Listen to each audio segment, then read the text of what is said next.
Tirumala ghat road లో ఘోర ప్రమాదం అయితే జరిగింది. కారు అదుపు తప్పి డివైడర్ ను ఢీకొట్టింది ఈ కారులో ఉన్న ప్రయాణికులకు స్వల్ప గాయాలైనట్లుగా కూడా సమాచారం అందుతోంది. సో ఈ రోడ్డు ప్రమాదానికి సంబంధించిన బ్రేకింగ్ న్యూస్ ని మనము బిగ్ టీవీ డిజిటల్ ఎక్స్క్లూజివ్ గా చూద్దాం. తిరుమల ఘాట్ రోడ్ లో కారు అయితే బోల్తా పడింది. రెండో ఘాట్ రోడ్ లో మలుపు దగ్గర ఈ ప్రమాదం జరిగింది. అదుపు తప్పి డివైడర్ ను ఢీకొని కారు బోల్తా కొట్టినట్టుగా చెబుతున్నారు. అయితే ఈ కారు తిరుపతి నుండి తిరుమల వెళ్లే మార్గంలో ఈ ప్రమాదం అయితే చోటు చేసుకుంది. అయితే తమిళనాడుకు చెందిన భక్తులైతే ఆ కారులో ఉన్నారు. భక్తులందరికీ కూడా తీవ్ర గాయాలైనట్లుగా సమాచారం అందుతోంది. గాయాలైన వారిని అశ్విని ఆసుపత్రికి అయితే తరలించారు.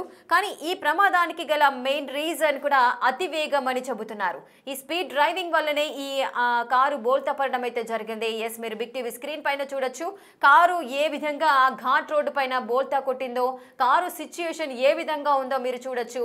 కారు తలక్రిందులుగా ఉండడాన్ని మీరు గమనించవచ్చు. అందులో ఉన్న ప్రయాణికులు కూడా తమిళనాడుకు చెందిన భక్తులుగా చెబుతున్నారు. దైవ దర్శనానికి వెళ్ళి తిరిగి వస్తుండగా ఈ ప్రమాదం అయితే చోటు చేసుకుంది.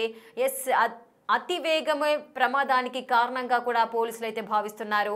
బిగ్ టీవీ స్క్రీన్ పైన మీరు చూడొచ్చు. కారు యొక్క సిచ్యుయేషన్ ని చూస్తే వారు ఎంత స్పీడ్తో ఆ ఘాట్ రోడ్డు పైకి ఎంటర్ అయ్యారు. ఆ అదుపు తప్పి అంటే స్పీడ్ని కంట్రోల్ చేయలేక, వాహనాన్ని కంట్రోల్ చేయలేక డివైడర్ను వెళ్ళి ఢీ కొట్టడము, కారుకు సంబంధించిన ఫ్రంట్ పార్ట్ ఏదైతే ఉందో ఆ కారుకి సంబంధించిన కొంత భాగం కూడా ఆ డివైడర్కే అతుక్కొని ఉండడాన్ని కూడా మీరు చూడొచ్చు. ఎస్, మీరు బిగ్ టీవీ స్క్రీన్ పైన చూస్తున్నారు. కారు ప్రమాదం తీవ్రత అనేది ఎంత మేరకు ఉందో మీరు చూడొచ్చు. కొంచెం అయితే ప్రాణాలు పోయే పరిస్థితి ఉండేది. ఘాట్ రోడ్లో ఎంత వీలైతే అంత తక్కువగా, అతివేగము కాకుండా లిమిటెడ్ స్పీడ్తో వాహనాన్ని డ్రైవ్ చేయాల్సిన పరిస్థితి ఉంటుంది. ఎందుకంటే ఘాట్ రోడ్లో ఎన్నో మూల మలుపులు ఉంటాయి.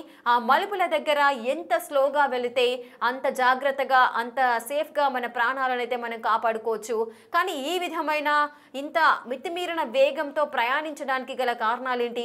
త్వరగా వెళ్ళాలి అన్న ఆతృతతో ప్రాణాల మీదకు తెచ్చుకోవడం ఏంటి అంటూ కూడా పలువురు విమర్శిస్తున్న తీరు కూడా మనం చూడొచ్చు. ఘాట్ రోడ్లో ఎన్నో వెహికల్స్ ఉంటాయి. ప్రతి ఒక్కరు కూడా చాలా సేఫ్గా వెళ్తూ ఉంటారు. కానీ కొంతమంది మితిమీరిన వేగంతో ఈ విధంగా వాహనాలు నడపడం వల్ల తమ ప్రాణాలు, అదేవిధంగా కారులో ఎవరైతే ఉంటారో వారి యొక్క ప్రాణాల మీదకు తెచ్చే పరిస్థితి నెలకొంటుంది. ఎస్, మీరు ఈ ప్రమాద తీవ్రత ఏ విధంగా ఉంది, అసలు ప్రమాదం ఎప్పుడు జరిగింది, ప్రమాదానికి గల కారణాలు ఏంటో మా ప్రతినిధి దామోదర్ అందిస్తారు. ఎస్ దామోదర్, అసలు తిరుమల ఘాట్ రోడ్ లో ఈ ప్రమాదం అయితే ప్రమాదం చోటు చేసుకుంది. కారు అదుపు తప్పి డివైడర్ ను ఢీ కొట్టింది. ఆ ప్రమాద తీవ్రత ఎంతగా ఉందో మనం బిగ్ టీవీ స్క్రీన్ పైన చూస్తే అర్థమవుతుంది. కారు తలక్రిందులుగా ఉండడము, డివైడర్ కు కారుకు సంబంధించిన కొంత భాగం స్టిక్ అయి ఉండడాన్ని కూడా మనం గమనించవచ్చు. మితిమీరిన వేగమే దీనికి ప్రమాదానికి కారణమా? అసలు ఈ ప్రమాదం ఎప్పుడు జరిగింది ఎగ్జాక్ట్ గా? ఉదయం 8:30 గంటల సమయంలో తిరుపతి నుంచి ఏదైతే కారు, తమిళనాడుకి చెందిన కారు అతి వేగంగా వెళ్తూ మలుపు వద్ద ఇటు డివైడర్ నుండి కొనడంతో కారు పడింది. కారులో ఉన్న 6 గాయాలు పాల్గొనడంతో తిరుమల అశ్విని ఆసుపత్రి ప్రాథమిక చికిత్స ఉంచారు. అయితే పరిస్థితి కొంత ఇబ్బందికరంగా ఉంటే వారిని తిరుపతి స్విమ్స్ ఆసుపత్రికి తరలించారు. మొత్తం మీద తిరుగు వెళ్లే సమయంలో కానీ వేగ నియంత్రణ పాటించుకోకుండా టీటీడీ నియమ నిబంధనలు విధించింది. పైకి వెళ్ళడానికి 25 నిమిషాలు, విధంగా కిందికి రావడానికి 40 నిమిషాల సమయాన్ని పెట్టినప్పటికీ కొంతమంది ఏదైతే బయట ప్రాంతాలు, ముఖ్యంగా ఇతర రాష్ట్రాలకు సంబంధించిన వారు దాన్ని పాటించకుండా ఈ విధంగా చేయడం వల్లనే ఈ ప్రమాదం చోటు చేసుకుంది.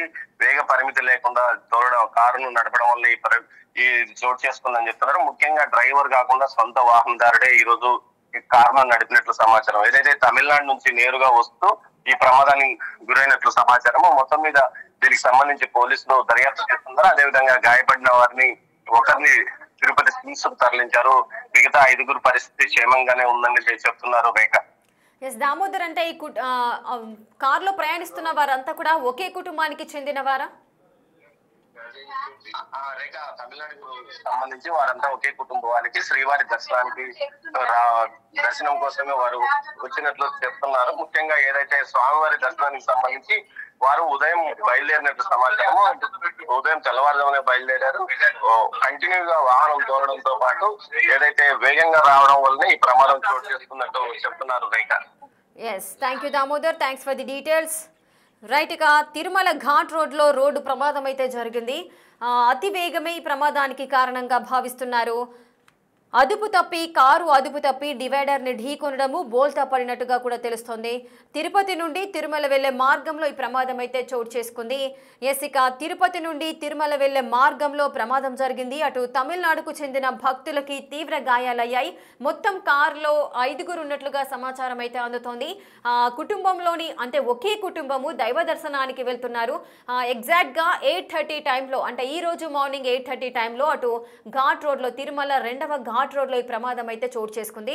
నార్మల్గా ఘాట్ రోడ్లో పైకి వెళ్ళడానికి వాహనాలకు కొంత టైం అయితే కేటాయించారు. అదేవిధంగా కిందికి వచ్చే వాహనాలకు కూడా ఎంత టైంలో ఆ వాహనాలన్నీ కూడా కిందికి చేరుకోవాలి అనే ఒక టైం మేనేజ్మెంట్ కూడా అధికారులు అయితే నిర్ణయించారు. అటు 40 నిమిషాలు కిందికి రావడానికి, పైకి వెళ్ళడానికి 20 నిమిషాలుగా కేటాయించినట్లుగా కూడా మా ప్రతినిధి చెప్పారు ఇంతవరకు. సో తిరుమల అనగానే ప్రతి ఒక్కరు కూడా శ్రీనివాసుని దర్శనం చేసుకోవాలని చాలా మంది వివిధ ప్రాంతాల నుండి తరలి వెళ్తూ ఉంటారు. అంత ప్రాశస్త్యం కలిగిన తిరుమల తిరుపతి దేవస్థానానికి ఎంతో ప్రాముఖ్యత ఉంది. అటువంటి దేవస్థానానికి ప్రతి ఒక్కరు కూడా అటు వెళ్ళి ఆ 7 కొండల వారిని దర్శించుకోవాలని ఎంతో మంది అనుకుంటారు. సో ఆ నేపథ్యంలోనే ప్రతి ఒక్కరు కూడా వాళ్ళ యొక్క మొక్కులు చెల్లించుకోవడానికి అక్కడికి వెళ్ళడాలు, తలనీలాలు సమర్పించడము ఈ విధంగా జరుగుతూ ఉంటుంది. సో ఈ నేపథ్యంలోనే అటు తమిళనాడుకు చెందిన భక్తులంతా కూడా తమిళనాడు నుంచి ఇటు తిరుపతికి వెళ్తున్న సందర్భాలు ఉన్నాయి. అటు తిరుపతి నుంచి తిరుమలకు చేరుకునే టైంలో ఆ ఘాట్ రోడ్లోనే ఈ రోజు మార్నింగ్ 8:30కి అయితే ఈ ప్రమాదం అయితే చోటు చేసుకుంది. అంటే కంటిన్యూస్గా డ్రైవ్ చేయడం వల్ల అసంతృప్తి, లేదు అంటే ఆ నర్వస్నెస్తోని ఈ ప్రమాదం చోటు చేసుకుంది అని కూడా అనుకోవచ్చు. కంటిన్యూస్గా డ్రైవ్ చేయడము, అదేవిధంగా త్వరగా వెళ్ళి దర్శనం చేసుకొని మళ్ళీ తిరిగి వెళ్ళాలి అన్న ఆతృతతో అనుకోవచ్చు. ఈ విధంగా ఓవర్ స్పీడ్తో వెళ్ళడం, అంటే పైకి వెళ్ళడానికి కేవలం 20 నిమిషాల టైంని అయితే అధికారులు కేటాయించారు. అంటే ఆ టైంలోనే వాహనాల వేగం ఎంత ఉండాలి అనేది నిర్ణయానికి రావచ్చు. సో మితిమీరిన వేగంతో వాళ్ళు ప్రయాణించడము, ఆ మూల మలుపు వద్ద కారు అదుపు తప్పి అటు డివైడర్ను వెళ్ళి బలంగా ఢీకొనడం వల్ల కారు తలక్రిందులుగా కింద పడిపోవడాన్ని కూడా మనం చూడొచ్చు. ఆ స్పీడ్ ఎంతగా ఉందంటే ఆ డివైడర్కి కూడా కారు యొక్క పార్ట్స్, ఫ్రంట్ పార్ట్ ఏదైతే ఉంటుందో అది ఆ డివైడర్ను అత్తుకొని, అంటే ఆ డివైడర్కి స్టిక్ ఆన్ అయిన సిచ్యువేషన్ కూడా మనం చూస్తున్నాము. సో కారు కూడా తలక్రిందులుగా ఏ విధంగా ఉంది, ఫ్రంట్ పార్ట్ కింద మొత్తం డ్యామేజ్ అయిపోయింది. సో అంత నుజ్జు అయిపోయింది కార్ అంతా కూడా. ఒకవేళ అదే సిచ్యువేషన్లో ఇంకా ఏదైనా వాహనం వచ్చినట్లయితే ఏంటి పరిస్థితి? సో ఇది అదుపు తప్పడము, ఎదురుగా ఉన్న వాహనము లేదంటే వెనకాల వచ్చే వాహనం కూడా చూసుకోకుండా ఒకవేళ రెండు కూడా ఒకదానికొకటి ఢీ కొట్టినట్టయితే పరిస్థితి ఇంకా వేరేలా ఉండేది. ఇంకా ప్రాణ నష్టం కూడా సంభవించే అవకాశాలు కూడా ఉంటాయి.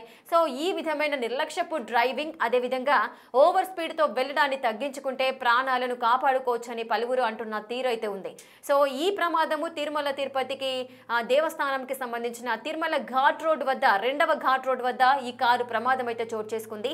అతి వేగంతో ప్రయాణించడం వల్ల కారు బోల్తా పడింది. అటు డివైడర్ను వెళ్ళి ఢీకొట్టి బోల్తా పడిన సిచ్యువేషన్ మనం చూస్తున్నాం.